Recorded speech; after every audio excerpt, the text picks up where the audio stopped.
ఇదే కదా నీ కథ ముగింపులేనిదై సదా సాగదా.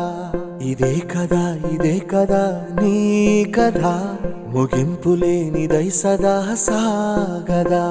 నీ కంటి రెప్పలంచున మనస్సు నిండి పొంగిన ఓ నీటి బిందువే కదా నువ్వెతుకుతున్న సంపద. ఒక్కొక్క జ్ఞాపకానికి 100 ఏళ్ల ఆయువుందిగా, ఇంకెన్ని ముందు వేచెనో అవన్నీ వెతుకుతూ పదా. మనుష్యులందు నీ కథ మహర్షిలాగా సాగదా. మనుష్యులందు నీ కథ మహర్షిలాగా సాగదా.